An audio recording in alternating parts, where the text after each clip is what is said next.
Hola, muy buenas tardes. Bienvenidos a todas y a todos. Estamos transmitiendo este café científico nuevamente aquí de manera virtual a través de las páginas de Facebook de la ENES Unidad Morelia y del Centro Cultural de la UNAM aquí en Morelia. Nuestras instalaciones siguen cerradas y la Universidad Nacional sigue trabajando desde casa con el objetivo de tratar de evitar el máximo de los contagios que tenemos actualmente por la pandemia por COVID-19.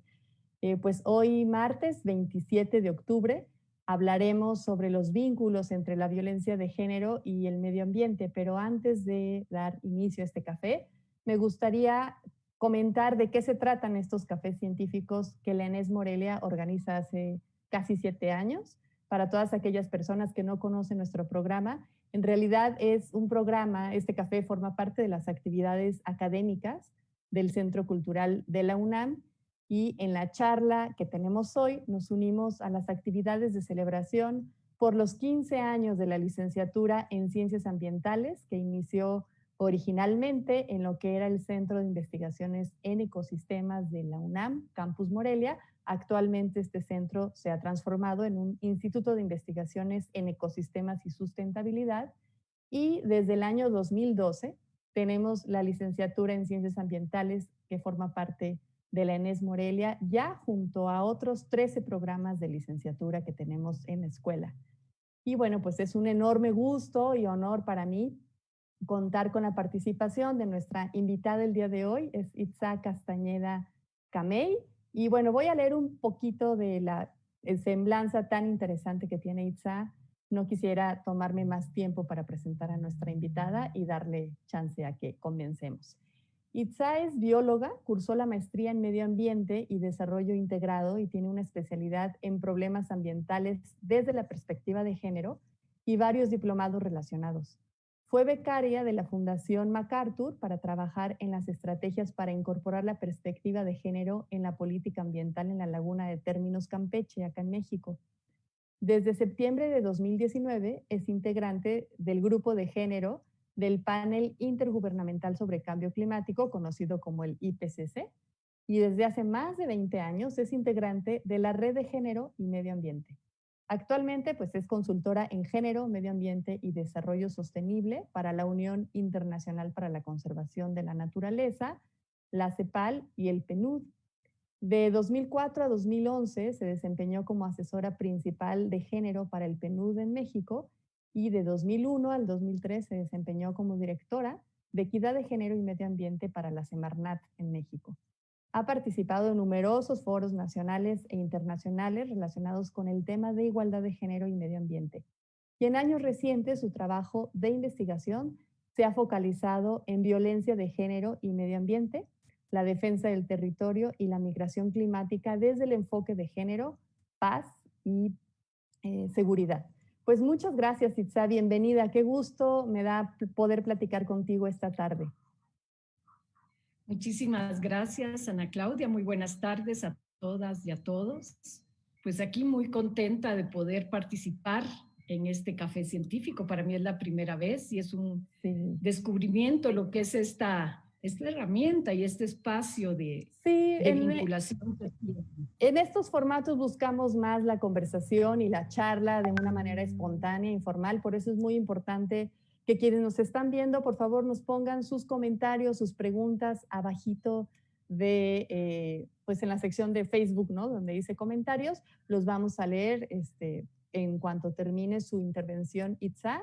Normalmente damos unos 20 minutos para que nuestros invitados expongan su tema. En esta ocasión, Itzá necesita proyectar algunas gráficas como para ilustrar mucho mejor toda esta investigación que ella ha hecho junto con otras colaboradoras y colaboradores sobre el tema pues, que vamos a hablar hoy. Así que pues ahora comienzo a compartir pantalla, Itzá, y pues bienvenida y nuevamente muchas gracias. Muchas gracias, muchas gracias.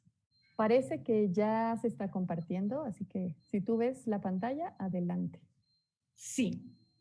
Bueno, yo quiero empezar diciendo que justamente este mes, en noviembre, es cuando se conmemora, porque no se celebra, el Día Internacional de la No Violencia hacia las Mujeres, el 26 de noviembre.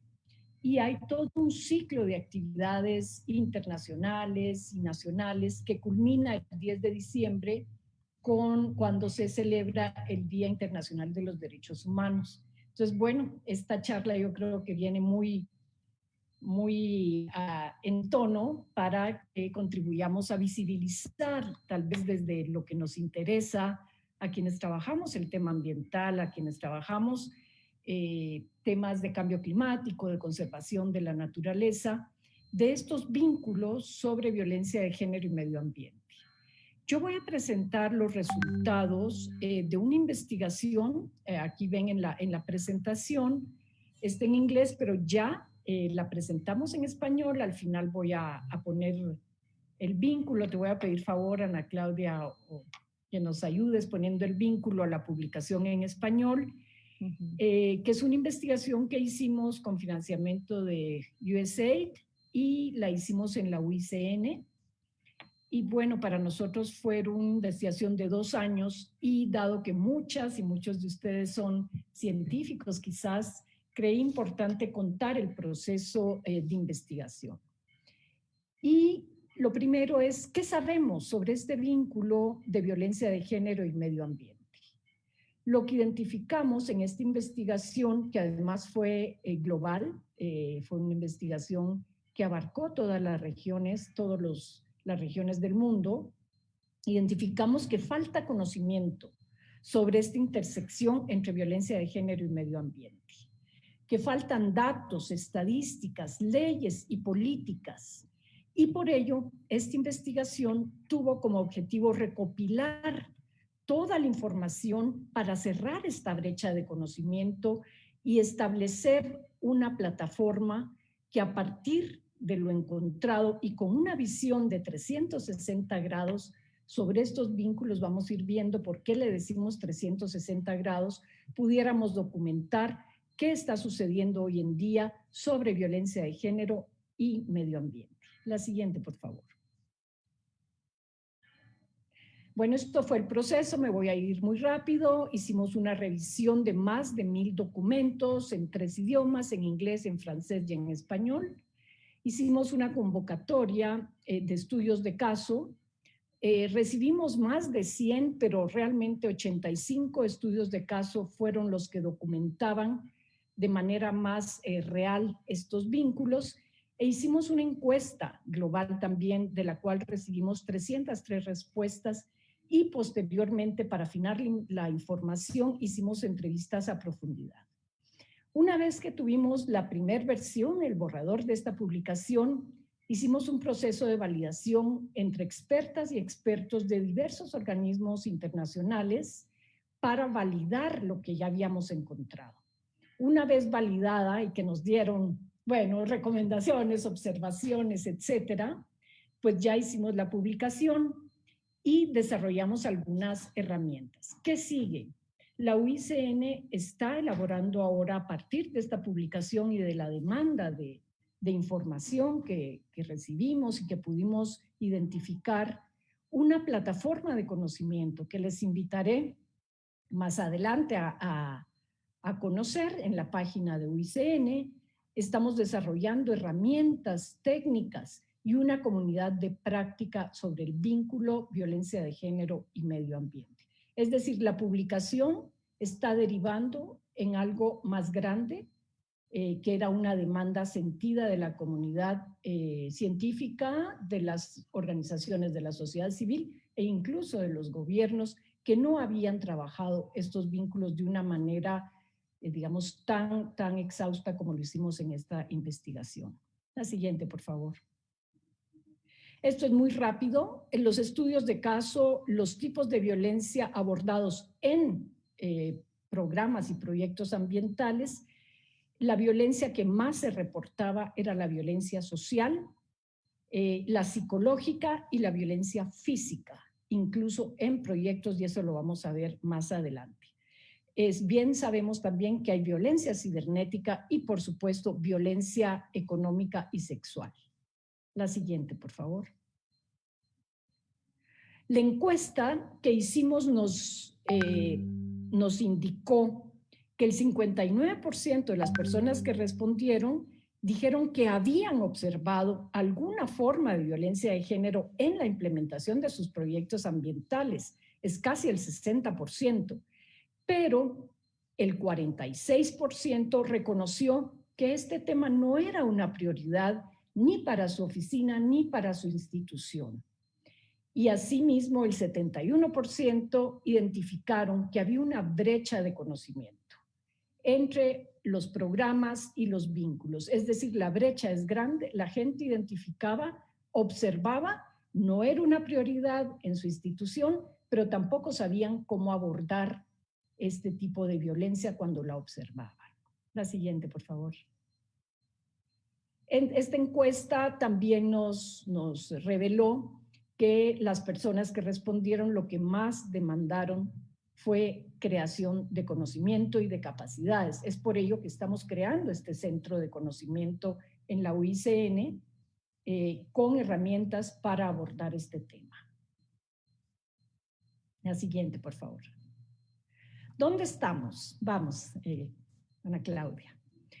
El documento tiene tres grandes secciones, diríamos, y lo hemos identificado así. Primero, analizamos la violencia de género en términos del acceso y el control a los recursos naturales, principalmente a la tierra, el control de la tierra, ahora que fue el Día Internacional de la Mujer Rural. Salieron muchísimas estadísticas de México, que si bien el 54% de los alimentos los producen las mujeres en nuestro país, y eso está cambiando e incrementando cada vez más por factores como migración, etcétera, etcétera, únicamente el 29% de las mujeres son dueñas de la tierra en México. Esto tiene que ver con el acceso a los bosques, por supuesto, a la agricultura, pero también con el acceso al agua, a la pesca y a todos los recursos naturales. Y aquí, en este primer bloque, identificamos cómo este acceso y control está permeado por desigualdades, sí, pero también por violencia. Un segundo bloque es lo que nosotros les llamamos las amenazas y los estresores. Y aquí identificamos un tema que para mí fue muy nuevo. La verdad es que habiendo trabajado estos temas nunca lo había abordado, que son los crímenes ambientales. Después del crimen organizado, el tráfico de armas y el tráfico de personas, los crímenes ambientales son el cuarto crimen a nivel global en términos de recursos económicos que se mueven. Y vamos a ver más adelante de qué crímenes, todo lo ilegal, pesca ilegal, tala ilegal, minería ilegal, todas las ilegalidades que además no vienen solas, porque están organizadas con el crimen organizado. Es decir, no actúa la tala ilegal, no actúa sola los taladores. Esto lo vamos a ver, como la minería ilegal en América del Sur, y aquí también hay minería ilegal, o la infraestructura de gran escala. Aquí también en amenazas y estresores tocamos el tema de cambio climático, de desastres y de migración y desplazados climáticos. Este último tema es muy importante en México. Se acaba de aprobar la ley sobre desplazados internos y tiene una sección sobre desplazados climáticos. A quienes trabajen este tema les recomiendo verla porque está incrementando muchísimo, muchísimo el desplazamiento por esta causa. Finalmente tenemos otra sección que le llamamos acción ambiental y aquí ubicamos a las defensoras y defensores de la tierra y el territorio. Ya verán más adelante algunos datos, pero México es, junto con Brasil, el segundo país a nivel mundial, a nivel regional, perdón, donde más asesinatos de defensoras y de defensores del territorio hay. Y esto lo que analizamos es cómo está permeado también por una violencia específica de género. Y también aquí en Acción Ambiental identificamos la violencia de género en el trabajo vinculado con la protección de los recursos naturales y con la conservación. Por ejemplo, en las ANPs, ¿qué nos contaban las directoras de las áreas protegidas? ¿Qué nos contaban las biólogas que querían hacer mayor investigación pesquera y las violencias o las bomberas forestales en Sudamérica. ¿Qué identificamos sobre eso? Esto está documentado en esta última sección. La siguiente, por favor. Bueno, algunas ideas, porque esto es un diálogo, en el acceso a la tierra y a los recursos. Pues sí, la violencia de género, acuérdense que es una investigación global, no es solo para América Latina, entonces hay dinámicas de poder, porque finalmente las relaciones de género son eso, son relaciones de poder. Y está ampliamente documentado que en la recolección de agua o leña, las mujeres y las niñas se exponen a distintos tipos de violencia. Y por supuesto, con la escasez del agua tienen que caminar más horas, hay mayor exposición, incluso a la violencia física, a la violación, etc. También encontramos, principalmente en África y en Asia, que mantener este status quo de discriminación en relación con la tenencia de la tierra protege a los hombres, a los poseedores de la tierra. Y en el sector pesquero encontramos algo tremendo, tremendo. Yo le contaba a Claudia que a veces cuando yo leía estas cosas no podía dormir, pero se da muchísimo en aguas internas, en África, lo que en inglés le llaman fish for sex, que es que las mujeres tienen que negociar su alimentación, su supervivencia, de tener acceso a la pesca a través de tener sexo con los pescadores. Y esto es una práctica ya aceptada, no tienen de otra. Entonces esto está ampliamente documentado también en el libro. La siguiente, por favor. No sé cómo voy de tiempo. Bueno, de los crímenes ambientales, la violencia de género se impone y se emplea como una forma tal vez no declarada, pero por ejemplo en Perú, en Ecuador, en Colombia, encontramos que se roban a las mujeres. Y aquí a mí me queda la duda, la desaparición de tantas chicas y se las llevan a la minería ilegal y las prostituyen, las explotan sexualmente de una manera tremenda. Y encontraron chicas desde 14 años hasta mujeres en la minería ilegal en todo el mundo, pero en nuestra región esto está documentado y también se ha documentado en México que existe la prostitución en la minería ilegal y en la tala ilegal. Es decir, donde ya no pueden entrar las autoridades, digamos, hay prostitución forzada. La siguiente, por favor. Y bueno, el tremendo caso de las defensoras ambientales del territorio. Sí hay una marcada diferenciación entre la violencia que viven los hombres, que viven las mujeres. No quiero decir que una sea peor que la otra, es diferente. Y las mujeres indígenas experimentan mayores vulnerabilidades. Muchas de ellas ni siquiera hablan el idioma, ni siquiera tienen los medios para defenderse, y esto es una documentación que tenemos a nivel global también. La siguiente, por favor. Quise poner esto porque lo tenía en una ponencia anterior, pero esta violencia contra defensores y defensoras del territorio ha tenido un crecimiento exponencial a partir del COVID. ¿Por qué? Porque hay mayor restricción en el mundo de libertad de movimiento y libertad de reunión. Hay toques de queda en muchos países. Estas restricciones las usan para atacar a los defensores de derechos humanos y en específico a quienes defienden la tierra y el territorio. Y las empresas han aprovechado esta situación de todo el enclaustramiento y del COVID para expandir y expandir sus trabajos. Y también se ha documentado que los arrestos y la cárcel, cuando liberaron, no sé si recuerdan, al inicio del COVID, en algunas cárceles se liberaron presos y presas. ¿Qué creen? Que la liberación fue menor para mujeres defensoras que para hombres defensores. y han recibido, por supuesto, amenazas, y en México ya llevamos desde el COVID casi hoy, creo que amenazas cientos, pero creo que hoy van 14 asesinatos de defensoras y defensoras, y los mecanismos de protección, por supuesto, se han debilitado. Está en discusión qué va a pasar con el fideicomiso que aseguraba la protección de los defensores de derechos humanos. La siguiente, por favor. Bueno, estos son algunas de las personas que han fallecido, colegas que quizás algunos de ustedes escucharon sus nombres. Adán Vélez en México, él falleció, lo asesinaron el 8 de abril, Isaac Herrera el 23 de marzo, y en Perú otros líderes que también por defender la tierra y el territorio han sido asesinados. La siguiente, por favor.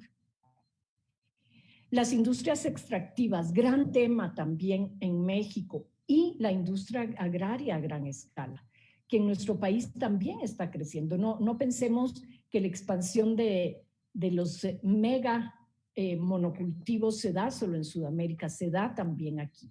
Y aquí lo que se observa, lo que observamos, también fue prostitución forzada alrededor de estas grandes, no solo de la minería, sino también de los megaproyectos agrícolas, y también discriminación en el trabajo. En estos megaproyectos de monocultivo les pagan menos a las mujeres para darles el empleo. Algunas veces hay que pasar por pruebas de oficios sexuales.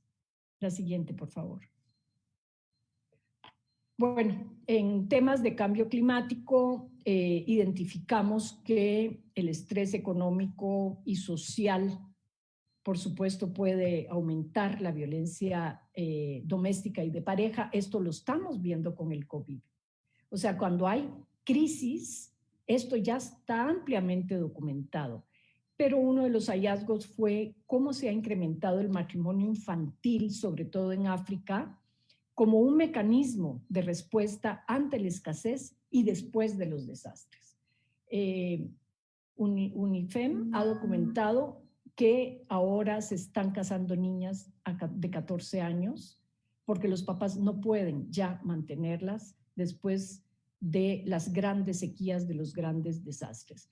Y aunado a esto, pues también la migración y el desplazamiento climático, que también lleva una exposición diferenciada a mujeres y a hombres desde el trayecto hasta el lugar de llegada.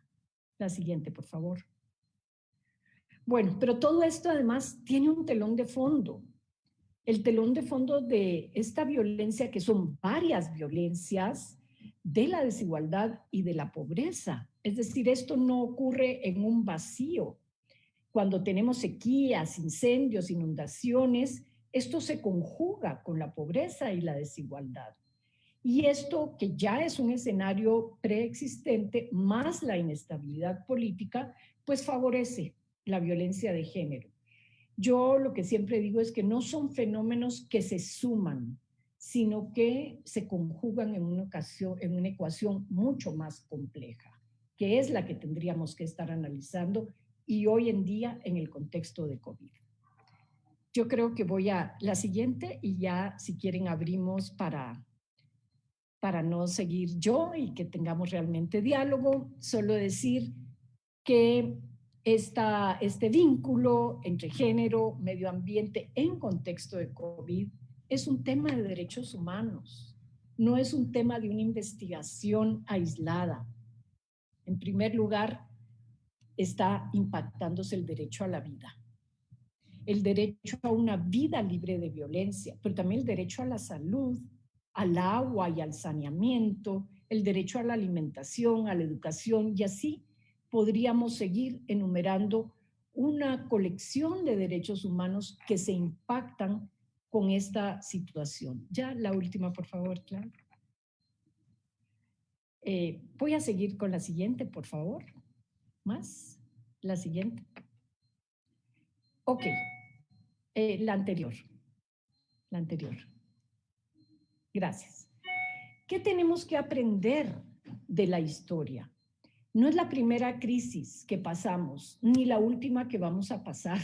La crisis climática está, como yo ya dije, acompañada de otras crisis que van a seguir viniendo. Y tenemos que aprender. Por ejemplo, en 2014 que tuvimos la crisis del ébola o la crisis del Zika, que duró de 2015 a 2016, o brotes recientes de SARS, de la gripe porcina, de la gripe aviar. No pensemos que el COVID es la única crisis global que hemos tenido. Pero aquí, ¿qué hemos observado? En términos de la desigualdad de género. Los ingresos de todas las personas se ven afectadas. Sí, por supuesto que sí. Pero ¿qué sucede? Que después de las crisis, los ingresos de los hombres se recuperan más rápido. ¿Por qué? Porque las mujeres están más en la economía informal, que es la economía que se va a recuperar más lentamente después de la crisis del COVID. También los efectos de esta pandemia pueden durar años. Ya la CEPAL dijo que a México nos va a tomar 10 años recuperar de cuando estábamos antes del COVID. Y esto, por supuesto, tiene impactos tremendos en términos de los niños, de la educación, lo estamos viendo y ya no voy a profundizar sobre esto, pero ¿cuál es el vínculo de esto con cambio climático? Es que no podemos dejar de tener esa estrecha vinculación, porque hay otras crisis globales como el dengue y la malaria que están en ascenso y están vinculados con el calentamiento global. Enfermedades respiratorias por contaminación, por incendios. En Estados Unidos, después de estos grandes incendios de California, hay miles de desplazados climáticos que nosotros pensaríamos que solo es en nuestra región. Ahorita con los huracanes, hoy y la semana pasada, ya hay desplazados climáticos. Y ahí aplicar el enfoque de género lo que nos da es esta ecuación más compleja a la que estoy haciendo referencia. Pues yo la dejaría aquí, yo les invito a leer el documento, a que discutamos ahora. Yo abriría, Ana Claudia, para poder tener este diálogo. Sí, claro que sí. Muchas gracias, Itza. Muy interesante. Y bueno, pues realmente es todo un reto que quienes tenemos enfrente y quienes nos dedicamos a las ciencias ambientales en toda su complejidad, que bueno, ya sabemos que este tipo de licenciaturas, de disciplinas, también tienen un enfoque muy interdisciplinario y muy transdisciplinario. Colaboramos o se busca que también los jóvenes colaboren con muchas otras personas de diversos sectores. Y recuerdo que ayer en esta plática informal que tuvimos para preparar el café, me decías que para ti era muy importante que el sector académico conociera todo estos datos, esta información. Entonces a mí me gustaría mucho empezar por aquí preguntándote qué esperarías o qué te gustaría de este sector académico que se involucrara más, pero ¿en qué sentido? Me gustaría mucho conocer tu opinión. Gracias. Bueno, para mí como bióloga, pero yo he venido trabajando estos vínculos por más de 20 años, realmente creo que la conservación y todo el trabajo ambiental va a ser definitivamente más exitoso si tenemos esta mirada. Y que quizás cuando yo estudié, por supuesto, esto era impensable cuando yo estudié biología. No existía esto, pero hoy en día ya hay otras herramientas, ya hay cursos de género obligatorios en las universidades u optativos, pero no es suficiente un curso de género. Lo importante es justamente que les haga sentido el vínculo que estamos presentando. Entonces, para mí es fundamental que ya nos formemos con esa visión desde la formación universitaria y no al llegar a graduarnos y tener que reaprender. Entonces, eso es para mí el reto que tenemos con el sector académico. Gracias, Itza. Les invito nuevamente a quienes nos están viendo, nos pongan sus comentarios, las preguntas que tengan sobre este tema. Me gustaría mucho aprovechar y darle las gracias nuevamente a Itza por acompañarnos en estos 15 años, en esta celebración del Café Científico por los 15 años de la licenciatura en Ciencias Ambientales.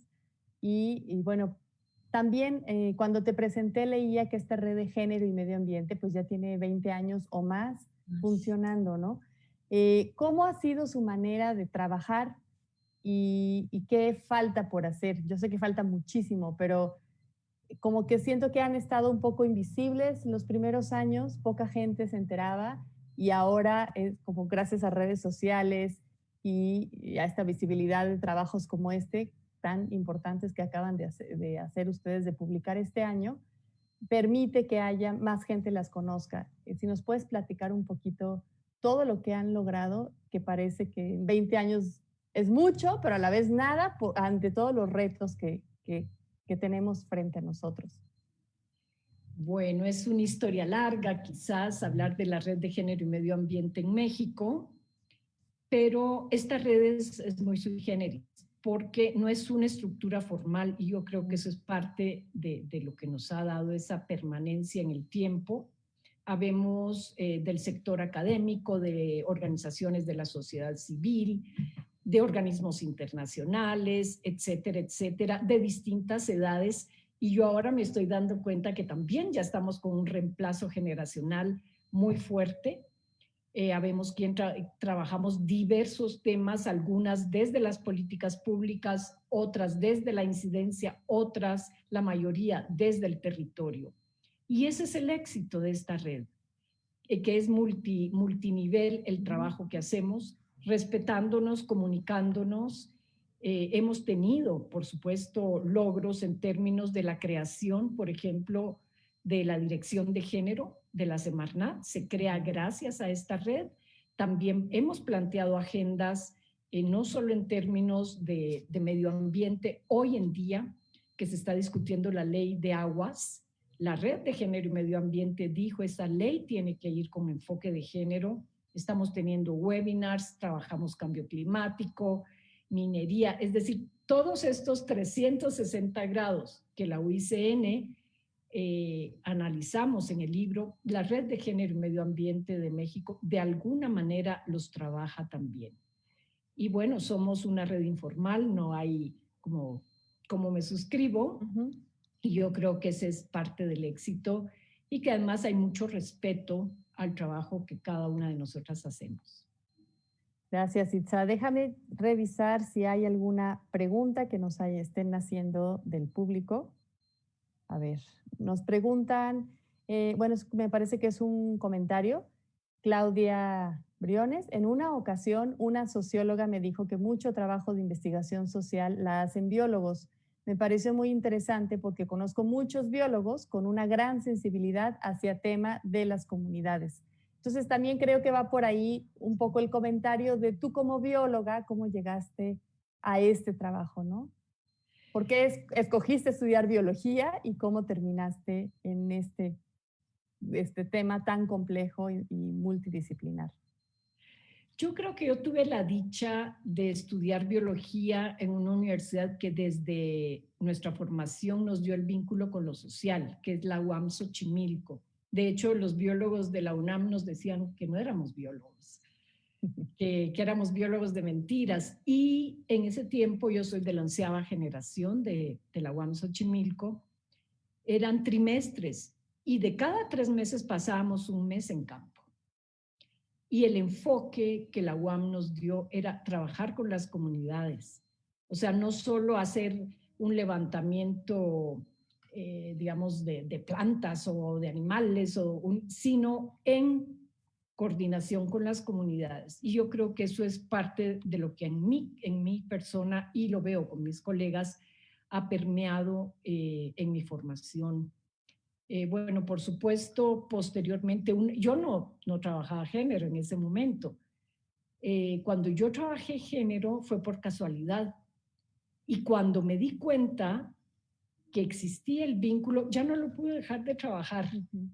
O sea, una vez que lo ves, el vínculo, se te abre un panorama tan amplio que tu marco de análisis del contexto ya cambian. Yo digo siempre, pues sí, ya me puse los lentes de género, no me los puedo quitar, porque si me los quito estoy teniendo una visión miope de la realidad en términos del manejo y el control de los recursos naturales. Es decir, es un ganar-ganar trabajar con enfoque de género, pero no solo con enfoque de género. Tenemos que trabajar con un enfoque multicultural, interseccional. Es decir, tenemos que ver que hay hombres, mujeres, niñas, niños, adultos y adultas mayores, indígenas, afromexicanos, en fin, toda la diversidad de personas y que todos usamos y accedemos de manera similar o diferenciada a los recursos naturales.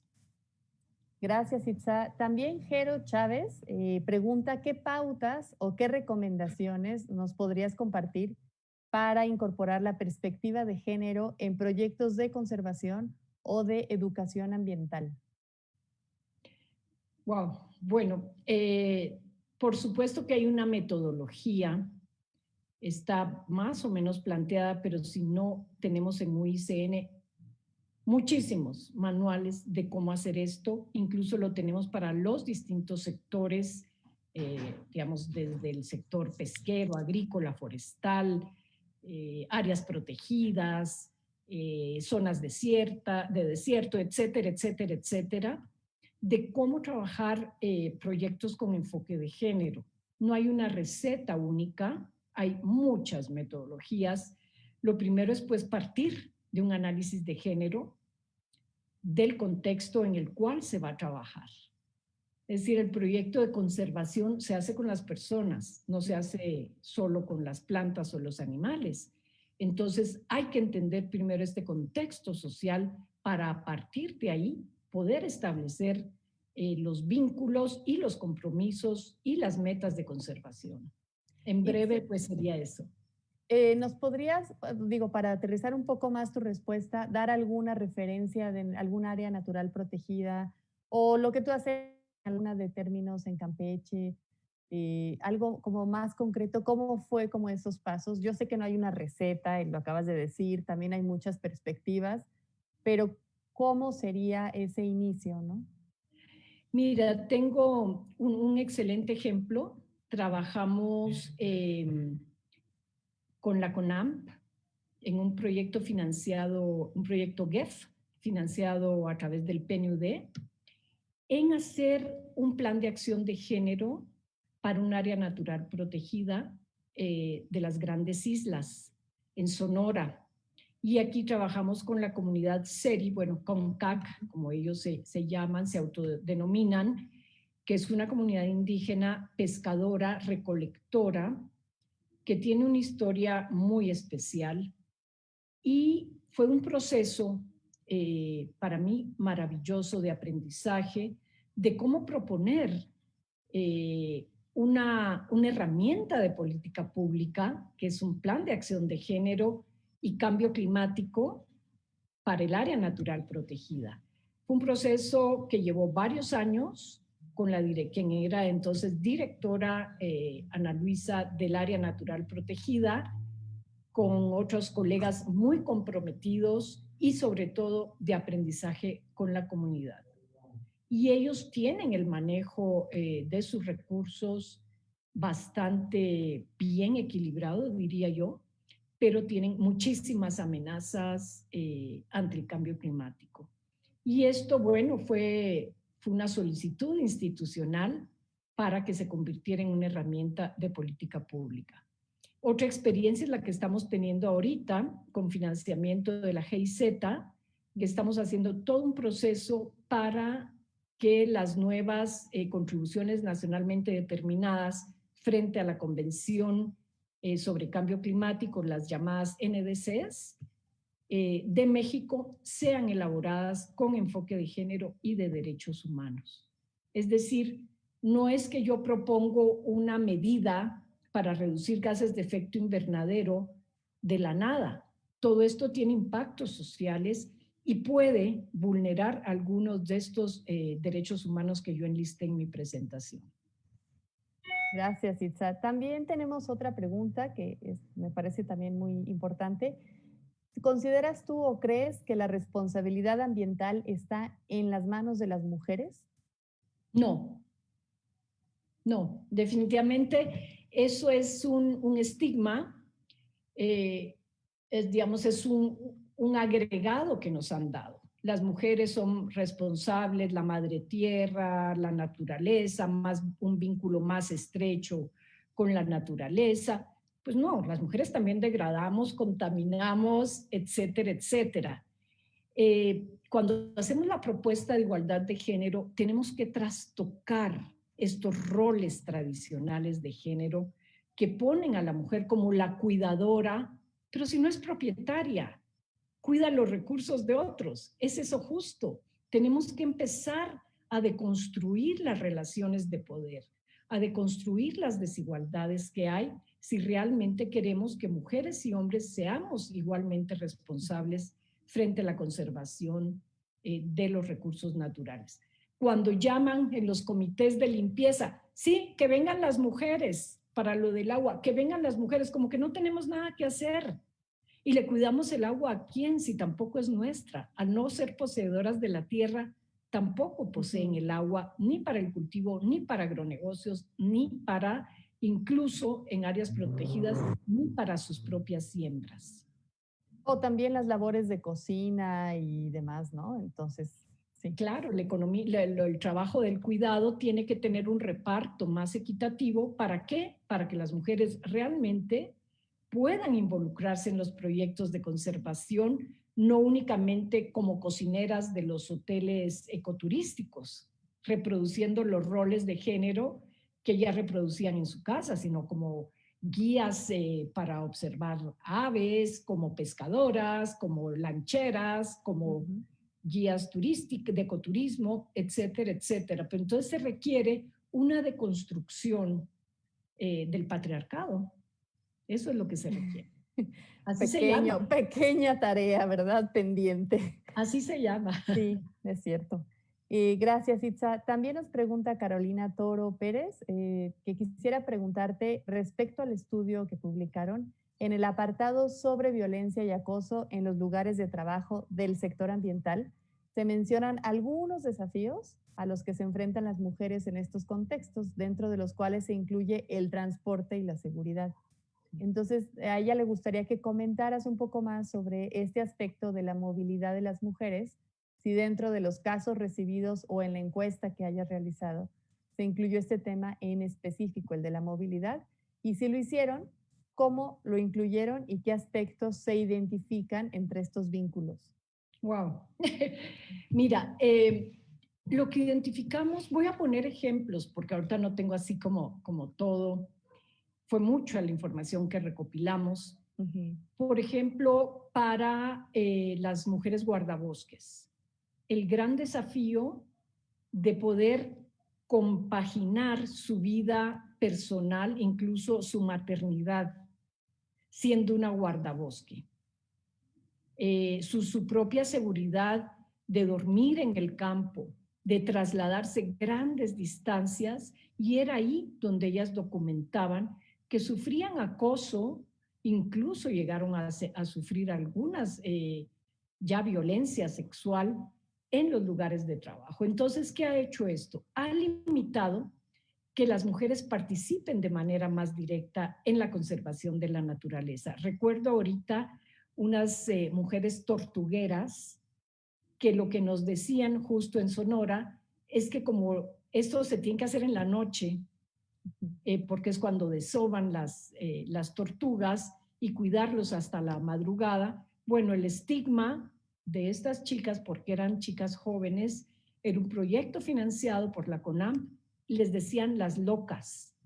Y además tuvo implicaciones que les decían las locas y los chicos locales ya las veían como así, y a ellas les costaba, ellas nos decían incluso establecer relaciones de pareja, porque los hombres no querían jugarse con una loca. Es decir, porque ellas salían a trabajar de noche. También nos lo reportaron las mujeres que hacen avistamiento de aves.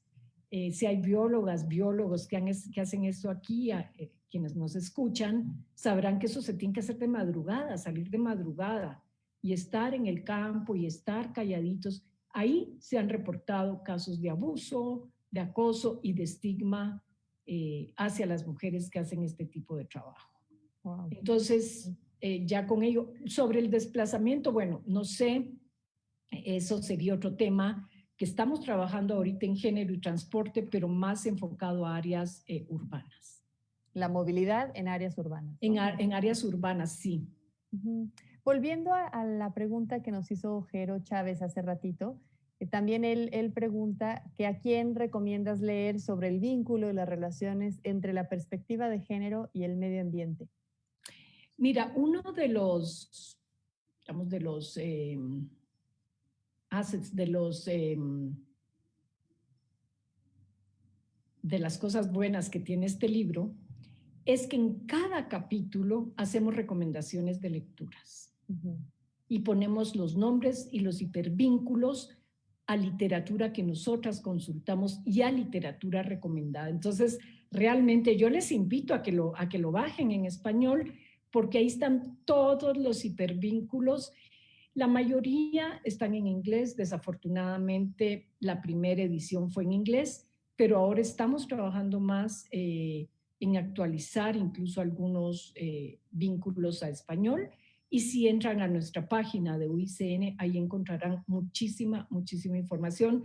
Realmente tenemos un sitio web hiper especializado en género y medio ambiente. Yo diría que es tal vez a nivel global de los más completos, y les recomiendo mucho entrar y bajar el documento, y en cada capítulo ya por tema encontrarán vínculos a bibliografía interesante.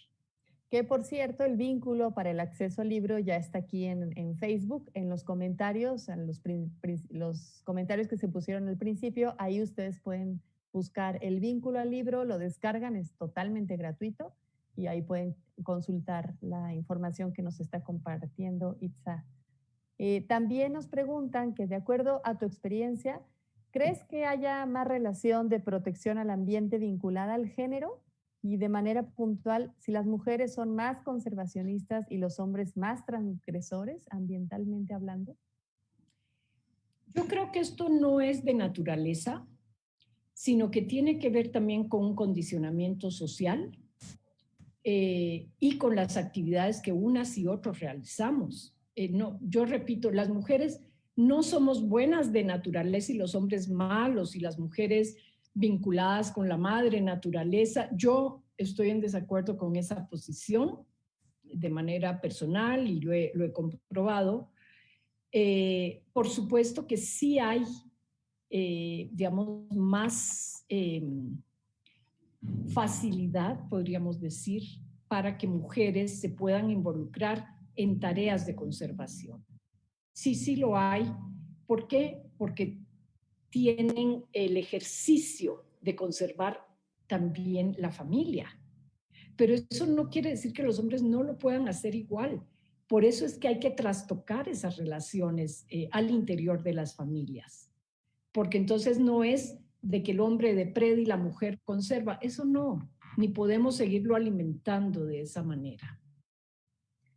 Sí, me quedé pensando mucho en algunos labores o profesiones incluso que están feminizadas, ¿no? Que se reconoce que la mayoría son las mujeres las que se involucran en este tipo de labores o de profesiones, pero al final de cuentas, si hacemos un análisis un poco más profundo, esa feminización de ciertas labores o ciertas tareas terminan siendo también mal pagadas, mal remuneradas, no reconocidas, y entonces se refuerzan estos roles que acabas de decir, ¿no? Entonces es algo que no hay que perder de vista. Déjame ver, por aquí teníamos otro comentario.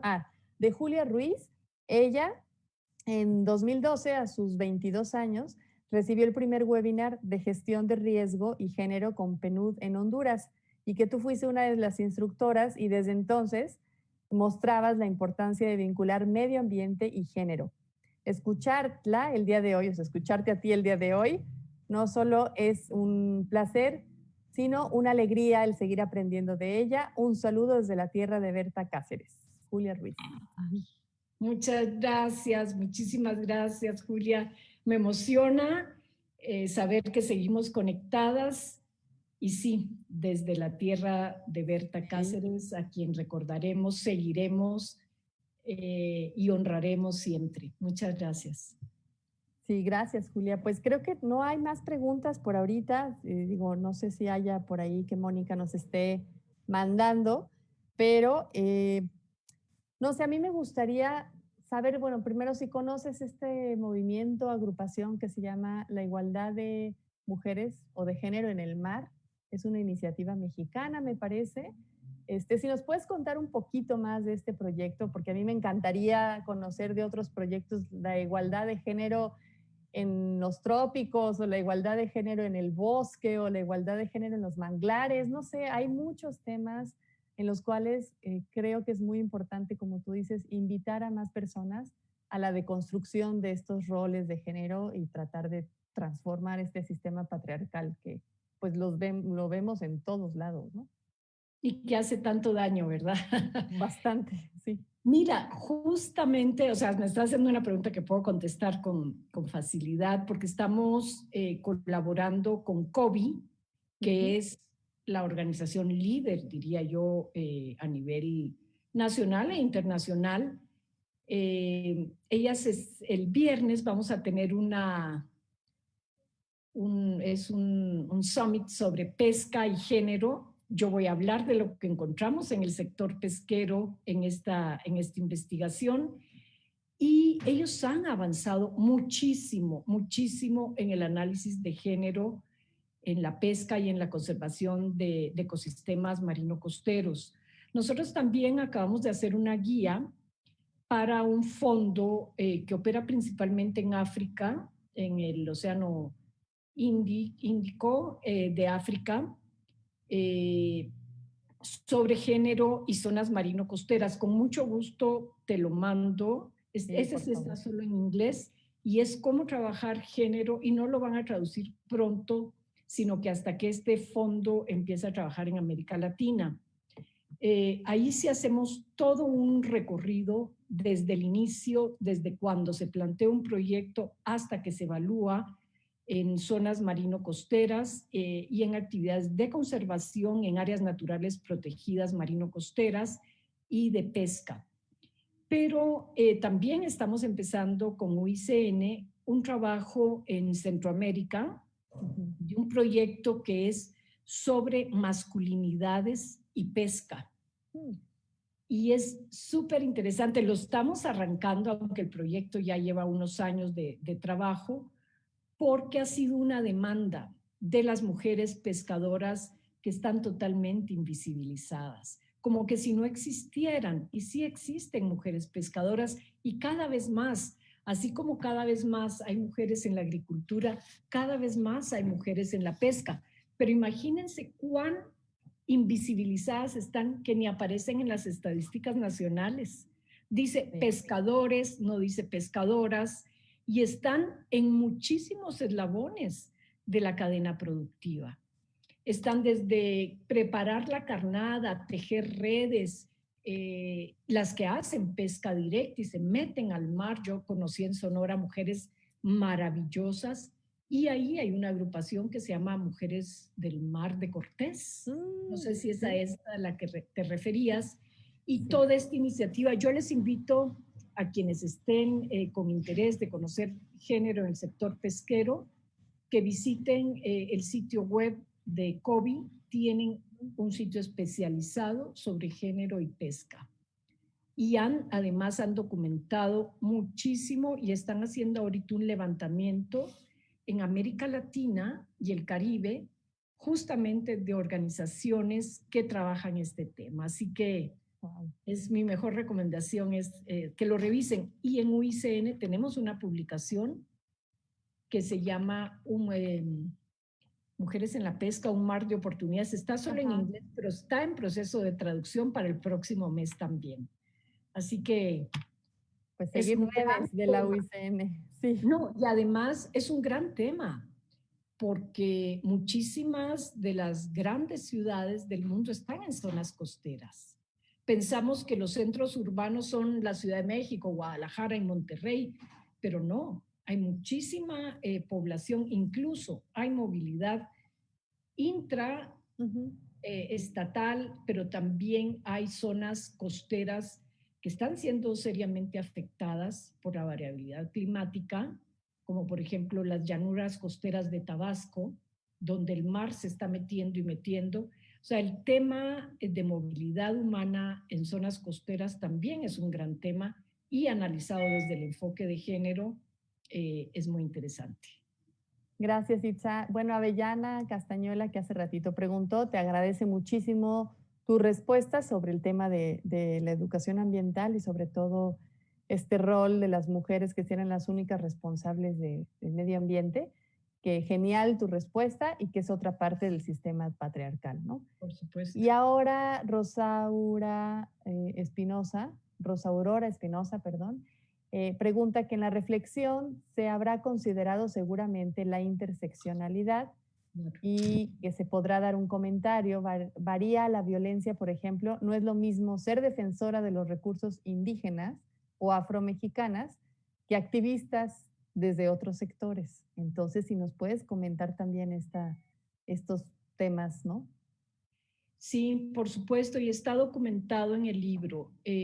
Tuvimos entrevistas con organizaciones de la sociedad civil mexicanas y latinoamericanas que trabajan en la protección de las defensoras ambientales, de derechos humanos y, por supuesto, del territorio.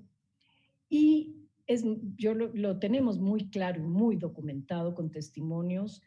Caso Berta Cáceres es paradigmático, pero no es el único. Ahorita también está un caso en México de una mujer indígena que se le dice que no, ella era tomacasetas y ya eso la degrada a que si tomaba casetas o realmente defendía la tierra y el territorio, el agua, contra las minerías.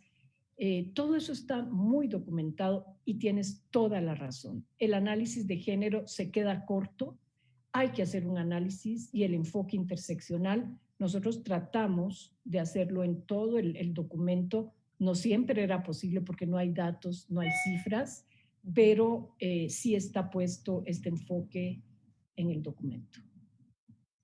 Gracias, Itza. Y Debbie también nos pregunta que esta deconstrucción que ya vemos que es muy necesaria, ¿cómo se puede iniciar? Es como, ¿cómo serían los primeros pasos para promover esta deconstrucción? Y también comenta que la mayoría de los medios siguen bombardeando con las ideas patriarcales. Si es cierto, no es cierto. Y aquí yo sumaría, ¿cuál es el rol de los medios de comunicación o los medios de información para tratar de cambiar estas ideas patriarcales o este imaginario que nosotros mismos, todas y todos y todes tenemos sobre la relación con el medio ambiente? Bueno, sí es, digamos, son todos los poderes fácticos y los poderes reales también, digamos, los no fácticos. Pero el patriarcado se refuerza desde la casa, la escuela, la universidad, pues lo estamos viendo con todo el movimiento, las iglesias y también, digamos, la sociedad refuerza el patriarcado. Entonces es una deconstrucción general lo que se necesita.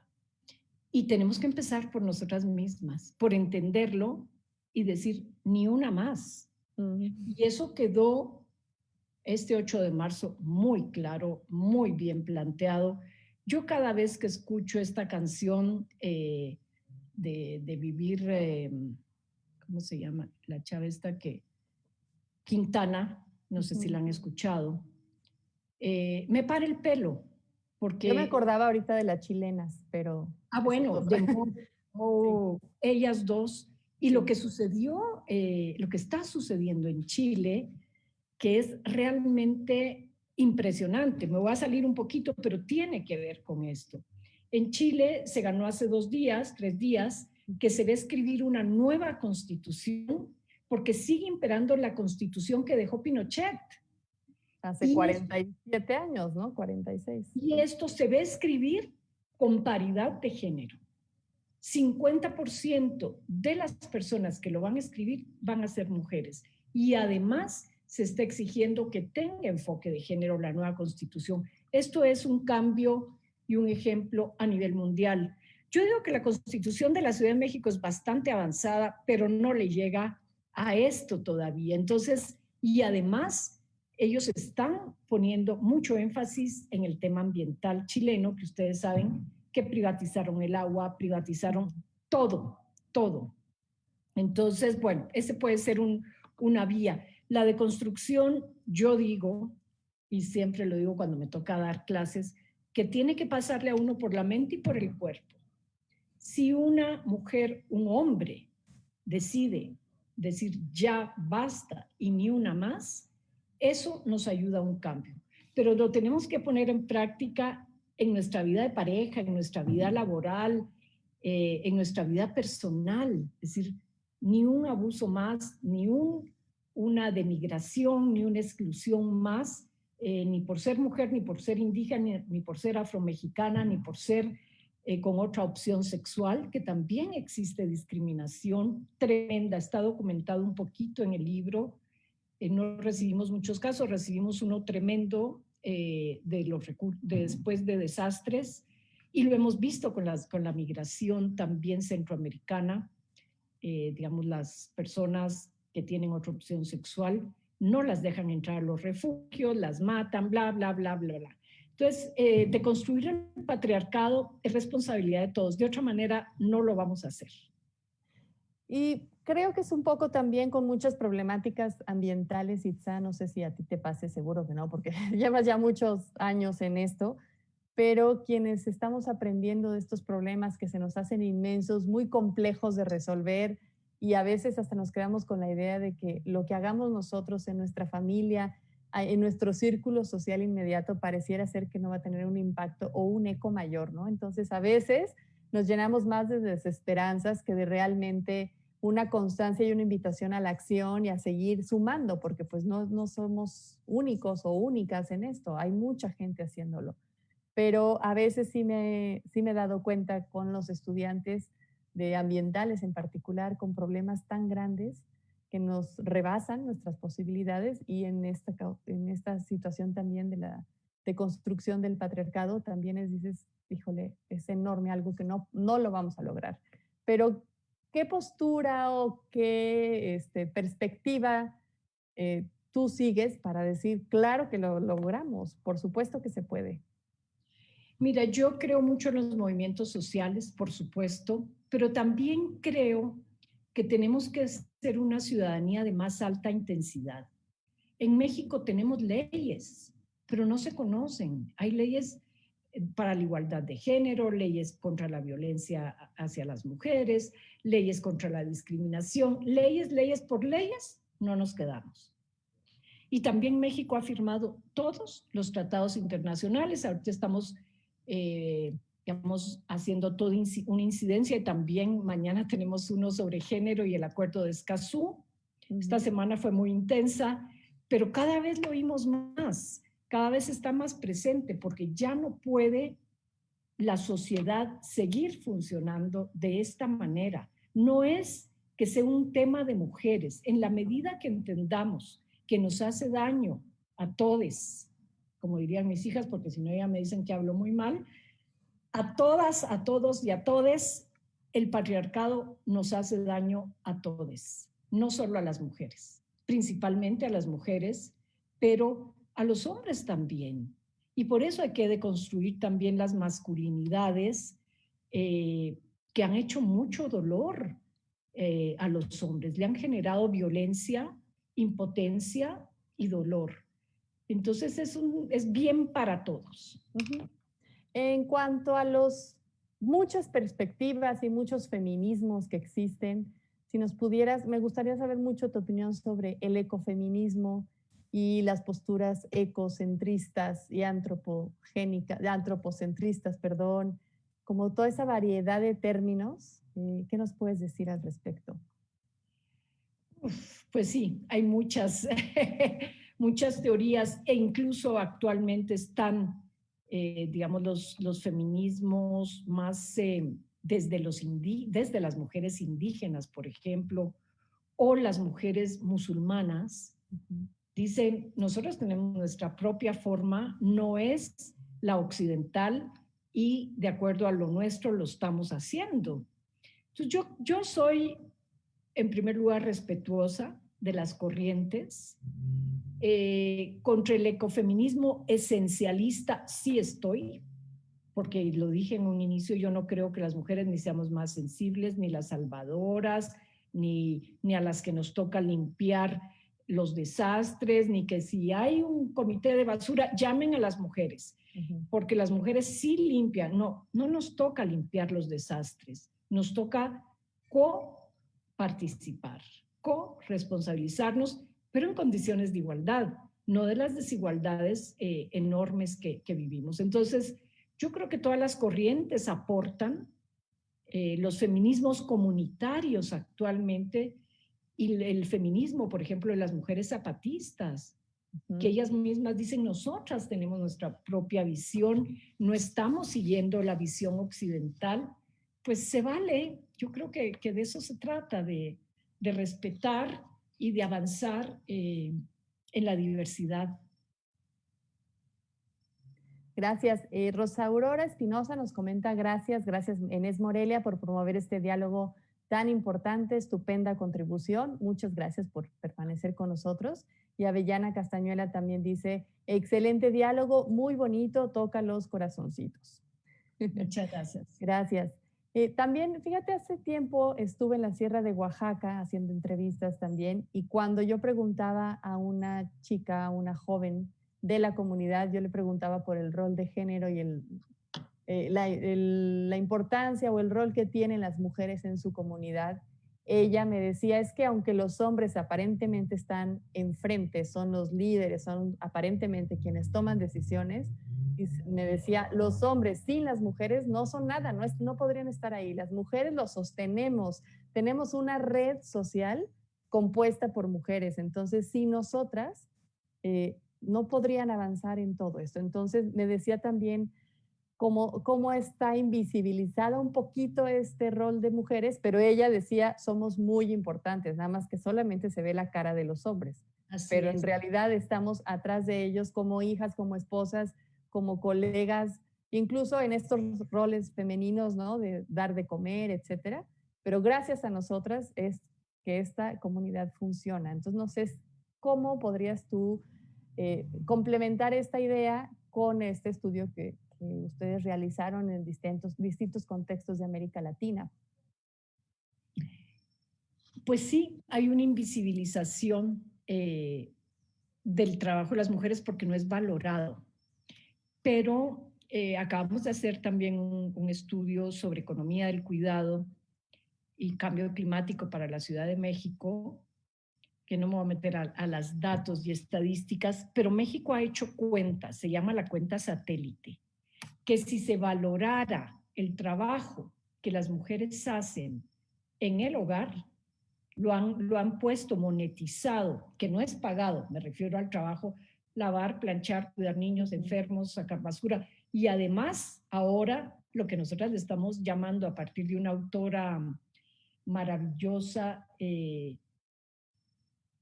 Foucault es su apellido, que ella dice el trabajo ambiental doméstico, que se ha incrementado.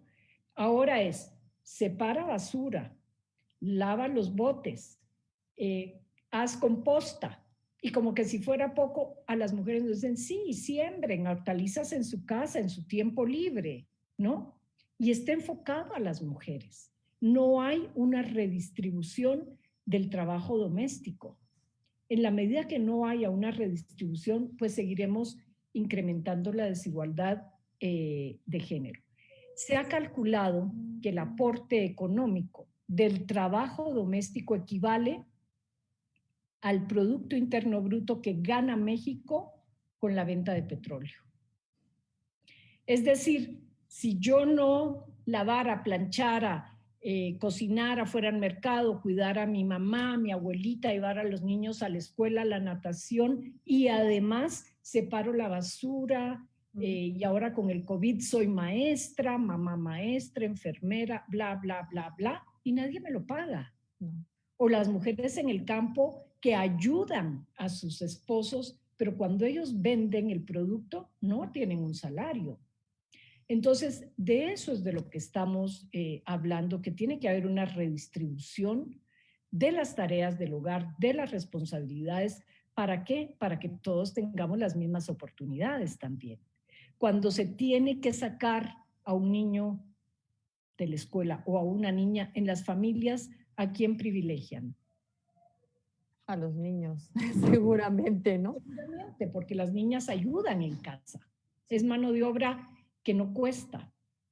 Entonces, sí, no es fácil, pero una vez que lo entendemos y que estamos con un compromiso de que esto no le ha hecho bien a nadie, porque además en el libro lo que planteamos es, no es solo que no le haya hecho bien a nadie, además ha generado violencia y está permeado de violencia y de desigualdad. Cómo desde cada acción que hacemos, deconstruimos y construimos una sociedad más justa y más igualitaria. ¿Es una responsabilidad del Estado? Sí, pero también es una responsabilidad nuestra en lo personal. Ni un solo abuso, ni una sola discriminación, ni un solo chantaje. Y las chicas jóvenes lo están entendiendo y demostrando. Yo creo que hay algunos chicos también que lo están entendiendo, pero yo siento que hay un gran avance y que ojalá que este movimiento que se ha iniciado, pues termine en eso, ¿verdad? Que concluya una sociedad más justa. Gracias, Itza. Pues ya estamos llegando casi al final de esta charla de Café Científico. Si hay alguien por ahí que nos está viendo y no ha enviado algún comentario, pregunta, lo que quieran aportar, ahorita nos quedan unos últimos minutos. Y a mí me gustaría también pedirte, pues, ¿qué nos podrías decir a las generaciones que actualmente están estudiando ciencias ambientales, en particular en la ENES Morelia, en Michoacán, en este estado tan complejo también? Pues no sé, algún mensaje, consejo, algún aporte de tu parte.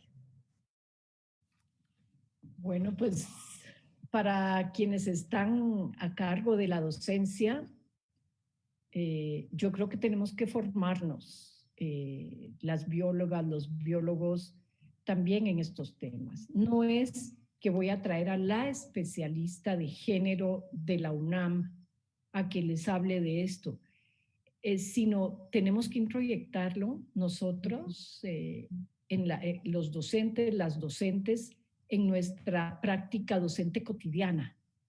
No es solo un tema de traer un especialista, y lo mismo en los proyectos. Por supuesto que ayuda, y al inicio lo hemos hecho, pero algo que yo siempre digo es, cuando me dicen, por favor, incorpórele género a un proyecto que nació sin género, es más difícil. Entonces, incorporar género es una forma de ver la realidad, de abordar la realidad, que nos va a quitar miopía y nos va a dar mucho mayor éxito en los temas ambientales. Yo les invito a eso. Sí, no es un accesorio, no es un algo que se coloque ahí en un proyecto, sino que tiene que salir desde el origen, ¿no? Desde la pregunta, desde la identificación de los problemas, desde ahí tendría que ser. Y por eso hemos acuñado, y con esto ya cierro, y lo van a ver también en el libro, un término, bueno, no es nuestro, pero lo estamos usando, que le llamamos género responsivo. Tiene que ver con una traducción de gender responsive de inglés. No hemos encontrado una mejor traducción al español. Daremos un premio si alguien la encuentra. Pero género responsivo, ¿qué quiere decir? Si yo voy a cuidar el manglar, en paralelo incido para cerrar brechas de desigualdad en el acceso al manglar. En paralelo, no es, y aparte les voy a dar a las mujeres un trabajito de estufas para que sigan cocinando con baja leña. Bueno, eso está bien, porque van a ocupar menos leña del manglar, pero ¿cómo ellas van a acceder también al manglar? Es decir, género responsivo quiere decir, sí trabajo por la conservación, pero a la vez trabajo para cerrar las brechas de desigualdad. Sí. Pues muchísimas gracias, Itza. Creo que ya no hay comentarios que al menos nuestra compañera y colega Mónica García ha estado apoyándonos todo este tiempo detrás de la transmisión, pasándonos sus comentarios. Les agradecemos muchísimo el tiempo de acompañarnos en esta charla de Café Científico.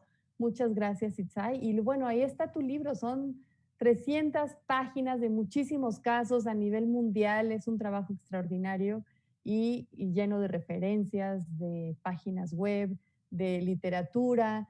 Nos invitas también a que sigamos visitando las redes sociales, la página web de la UICN. Entonces, bueno, pues sigamos en contacto y colaborando y trabajando y poniéndonos estos lentes que tú usas muy seguido ahora y que no te los quitas, de ver todo y con esta perspectiva de género y aparentemente cuestiones o problemáticas que no tengan mucho que ver con el medio ambiente. En el fondo, todo está interrelacionado. Y pues te agradezco mucho, Itza, por esta charla tan rica y tan interesante. Gracias a ti, gracias a quienes nos escucharon y quedamos en comunicación. Será un gusto. Claro que sí. Muchas gracias y nos vemos en el siguiente Café Científico dentro de un mes, el último martes del mes de noviembre. Mañana tendremos también un evento con los egresados y las egresadas de la carrera de Ciencias Ambientales aquí en este mismo canal de Facebook de la ENES Unidad Morelia. Gracias, buenas noches.